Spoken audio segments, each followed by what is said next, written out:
Hi friends, welcome to my new video. ಎಲ್ಲರಿಗೂ ಸುಸ್ವಾಗತ.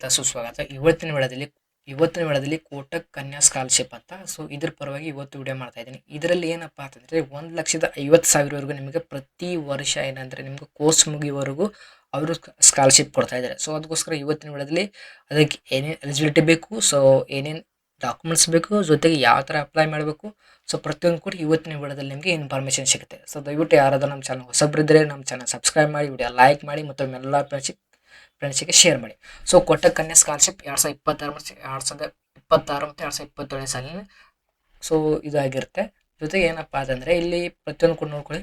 ಕಾರ್ಯಕ್ರಮದ ಬಗ್ಗೆ ಕೋಟಕ್ ಕನ್ಯಾ ವಿದ್ಯಾರ್ಥಿ ವೇತನ 2026-2027 ಕೋಟಕ್ ಮಹೀಂದ್ರಾ ಗ್ರೂಪ್ನ ಸಂಯೋಗದ CSR ಉಪಕ್ರಮವಾಗಿದ್ದು ಕೋಟಕ್ ಶಿಕ್ಷಣ ಪ್ರತಿಷ್ಠಾನ ಸಹಭಾಗಿತ್ವದಲ್ಲಿ ಇದನ್ನು ಜಾರಿಗೊಳಿಸಲಾಗಿದೆ. ವಿದ್ಯಾರ್ಥಿ ವೇತನವು ಹಿಂದುಳಿದ ಹಿನ್ನೆಲೆಯ ಅರ್ಹ ಬಾಲಕಿಯರಿಗೆ ಆರ್ಥಿಕ ನೆರವು ನೀಡಲು ವಿನ್ಯಾಸಗೊಳಿಸಲಾಗಿದೆ. ಇದರಿಂದಾಗಿ ಅವರು 12ನೇ ತರಗತಿಯನ್ನು ಪೂರ್ಣಗೊಳಿಸಿದ ನಂತರ ವೃತ್ತಿಪರ ಕ್ಷೇತ್ರಗಳಲ್ಲಿ ಉನ್ನತ ಶಿಕ್ಷಣವನ್ನು ಪಡೆಯಲು ಸಾಧ್ಯವಾಗುತ್ತೆ ಅಂತ ಹೇಳಿದ್ದಾರೆ. ಸೊ ಏನಪ್ಪಾ ಅಂತಂದ್ರೆ ಇವಾಗ ಏನಂದ್ರೆ ಕೋಟಕ್ ಮಹೀಂದ್ರಾ ಗ್ರೂಪ್ ಸಹಯೋಗದ ಜೊತೆಗೆ ಏನಪ್ಪಾ ಅಂತಂದ್ರೆ ಕೋಟಕ್ ಶಿಕ್ಷಣ ಪ್ರತಿಷ್ಠಾನದ ಒಂದು ಇನ್ಸ್ಟಿಟ್ಯೂಟ್ ಇದೆ.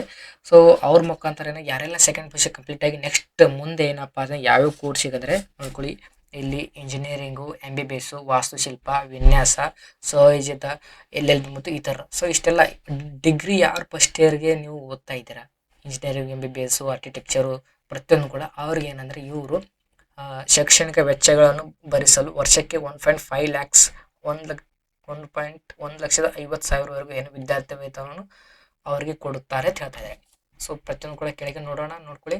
ಸೊ ಕೋಟಕ್ ಕನ್ಯಾ ವಿದ್ಯಾರ್ಥಿ ವೇತನ ಅರ್ಹತೆ ಏನೇನು ಬೇಕಪ್ಪ ಅಂತಂದ್ರೆ ನೋಡ್ಕೋಬಹುದು. ಇಲ್ಲಿ ಭಾರತದಂತೆ ಪ್ರತಿಭಾನ್ವಿತ ವಿದ್ಯಾರ್ಥಿನಿಗೆ ಮುಕ್ತವಾಗಿದೆ. ಏನಪ್ಪಾ ಅಂತಂದ್ರೆ ಇಂಡಿಯನ್ ಯಾರೆಲ್ಲ ಭಾರತೀಯರಿದ್ರೆ ಅವರಿಗೆ ಈ ವಿದ್ಯಾರ್ಥಿ ವೇತನ ಕೊಡಲಾಗುವುದು. ಅರ್ಜಿದಾರರು 12ನೇ ತರಗತಿಯ ಬೋರ್ಡ್ ಪರೀಕ್ಷೆಯಲ್ಲಿ ಕನಿಷ್ಠ 75% ಅಥವಾ ಅದಕ್ಕಿಂತ ಹೆಚ್ಚು ಅಂಕಗಳನ್ನು ಅಥವಾ ಸಮಾನವಾದ CGPA ಅನ್ನು ಗಳಿಸಿರಬೇಕಂತಿದೆ. ಏನಪ್ಪಾ ಅಂತಂದ್ರೆ ಸೆಕೆಂಡ್ PUCಯಲ್ಲಿ 75% ಮೇಲೆ ಇರಬೇಕು.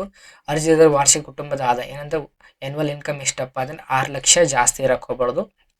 2026-2027 ಶೈಕ್ಷಣಿಕ ವರ್ಷದಲ್ಲಿ NIRF, NAC ನಂತಹ ವೃತ್ತಿಪರ ಪದವಿಗಳಿಗೆ ಮಾನ್ಯತೆ ಪಡೆದ ಸಂಸ್ಥೆಗಳಿಗೆ, ಉದಾಹರಣೆಗೆ ISER, IISc ಬೆಂಗಳೂರಿನಲ್ಲಿ, ಇಂಜಿನಿಯರಿಂಗ್, MBBS ಇಂಟಿಗ್ರೇಟೆಡ್, LLB 5 ವರ್ಷಗಳ ಇಂಟಿಗ್ರೇಟೆಡ್, BS, MS, BS ಸಂಶೋಧನೆ ಅಥವಾ ಇತರ ವೃತ್ತಿಪರ ಕೋರ್ಸ್ಗಳಲ್ಲಿ ವಿನ್ಯಾಸ, ವಾಸ್ತುಶಿಲ್ಪ ಇತ್ಯಾದಿ ಮೊದಲ ವರ್ಷದಲ್ಲಿ ಪದವಿ ಕಾರ್ಯಕ್ರಮಗಳಿಗೆ ಪ್ರವೇಶ ಪಡೆದ ಪ್ರತಿಭಾನ್ವಿತ ವಿದ್ಯಾರ್ಥಿನಿ. ಏನಪ್ಪಾ ಅಂದ್ರೆ ಯಾರೆಲ್ಲ ನೀವು MBBS, ಇಂಜಿನಿಯರಿಂಗು ಮತ್ತು LLB ಪ್ರತಿಯೊಂದು ಕೂಡ ಯಾರೆಲ್ಲ ಮಾಡ್ತಾ ಇದ್ದೀರಾ ಅವ್ರಿಗೆ ಈ ಸ್ಕಾಲರ್ಶಿಪ್ ಅವ್ರಿಗೆ ಕೊಡಲಾಗುತ್ತೆ ಹೇಳಿದ್ದಾರೆ.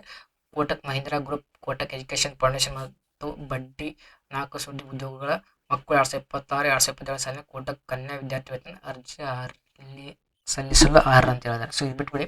ಸೊ ಇವರೆಲ್ಲ ಯಾರು ಇದ್ರೆ ನೀವು ಇಂಜಿನಿಯರಿಂಗು ಮತ್ತು MBBS, LLB, ಆರ್ಕಿಟೆಕ್ಚರು ಪ್ರತಿಯೊಂದು ಕೂಡ ನೀವು ಯಾರು ಇದ್ರೆ ಅವ್ರು ಕೂಡ ಅಪ್ಲೈ ಮಾಡಬಹುದಿದೆ. ಪ್ರಯೋಜನಗಳು, ಸೊ ಇದರಿಂದ ಏನೇನು ಪ್ರಯೋಜನ, ಆಯ್ಕೆಯಾದ ಪ್ರತಿಯೊಬ್ಬ ವಿದ್ವಾಂಸರಿಗೆ ಅಥವಾ ವೃತ್ತಿಪರ ಪದವಿ ಪೂರ್ಣಗೊಳ್ಳುವವರಿಗೆ ವರ್ಷಕ್ಕೆ 1.5 ಲಕ್ಷ ವಿದ್ಯಾರ್ಥಿ ವೇತನವನ್ನು ಮೊತ್ತವನ್ನು ನೀಡಲಾಗುತ್ತದೆ. ಏನಂದ್ರೆ ಕೋರ್ಸ್ ಮುಗಿಯುವವರೆಗೂ. ಸೊ ಲೈಕ್ ನೋಡ್ಕೊಳ್ಳಿ, ನೀವು MBBS 4.5 ವರ್ಷ 5.5 ವರ್ಷ ಇರುತ್ತೆ. ಸೊ ಒಂದು ವರ್ಷಕ್ಕೆ ಏನಂದ್ರೆ 1.5 ಲಕ್ಷ ನಿಮಗೆ ಸ್ಕಾಲರ್ಶಿಪ್ ಕೊಡ್ತಾರೆ. ಅಂದರೆ 5 ವರ್ಷ ಅಂದರೆ 4.5 ವರ್ಷ ಅಂದರೆ ನೋಡ್ಕೊಳ್ಳಿ ಎಷ್ಟಾಗುತ್ತೆ. 1.5 × 4 ಎಷ್ಟಾಗುತ್ತೆ ನೋಡ್ಕೊಳ್ಳಿ.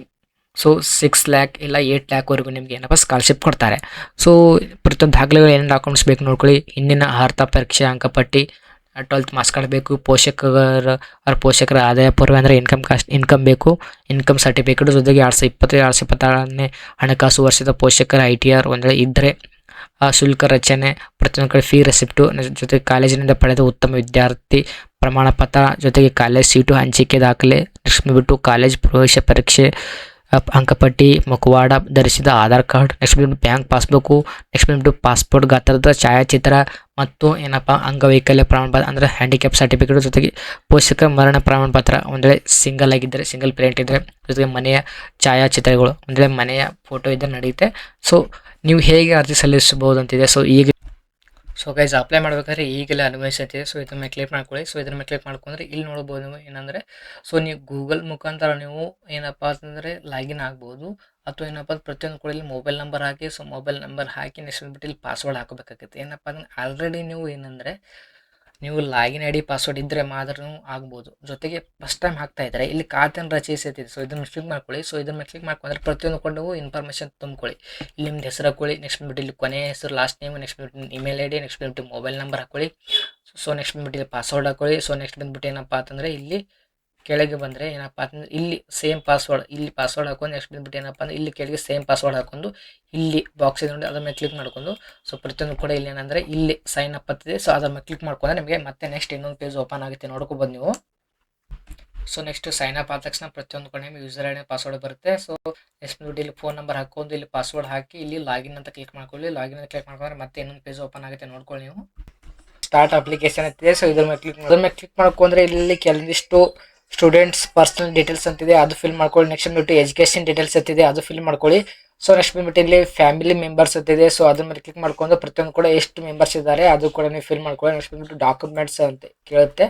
ಸೊ ಡಾಕ್ಯುಮೆಂಟ್ಸ್ ಏನಿದೆ ಪ್ರತಿಯೊಂದು ಕೂಡ ನೀವು ಏನಂದರೆ ಸೊ ಡಾಕ್ಯುಮೆಂಟ್ಸ್ ಅಪ್ಲೋಡ್ ಮಾಡ್ಕೊಳ್ಳಿ, ಫಿಲ್ ಮಾಡ್ಕೊಂಡು. ನೆಕ್ಸ್ಟ್ ಬಂದ್ಬಿಟ್ಟು ರೆಫರೆನ್ಸಸ್ ಇರುತ್ತೆ, ನೆಕ್ಸ್ಟ್ ಬಂದ್ಬಿಟ್ಟು ಅದು ಫಿಲ್ ಮಾಡ್ಕೊಳ್ಳಿ. ನೆಕ್ಸ್ಟ್ ಬಂದ್ಬಿಟ್ಟು ಬ್ಯಾಂಕ್ ಡೀಟೇಲ್ಸ್ ಕೇಳುತ್ತೆ, ಬ್ಯಾಂಕ್ ಡೀಟೇಲ್ಸ್ ಕೂಡ ಫಿಲ್ ಮಾಡ್ಕೊಳ್ಳಿ. ನೆಕ್ಸ್ಟ್ ಬಂದ್ಬಿಟ್ಟು ಮೋರ್ ಅಬೌಟ್ ಯುವರ್ ಸೆಲ್ಫ್ ಅಂತಿದೆ, ಅದು ಕೂಡ ನೀವು ಫಿಲ್ ಮಾಡ್ಕೊಳ್ಳಿ.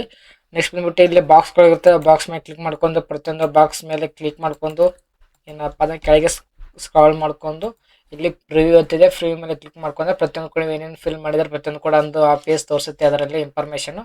ನೆಕ್ಸ್ಟ್ ಬಂದ್ಬಿಟ್ಟು ಅಲ್ಲಿ ನೋಡಿ ಸಬ್ಮಿಟ್ ಮೇಲೆ ಕ್ಲಿಕ್ ಮಾಡ್ಕೊಳ್ಳಿ. ಸೊ ಇಷ್ಟಿರುತ್ತೆ ಮಾಹಿತಿ.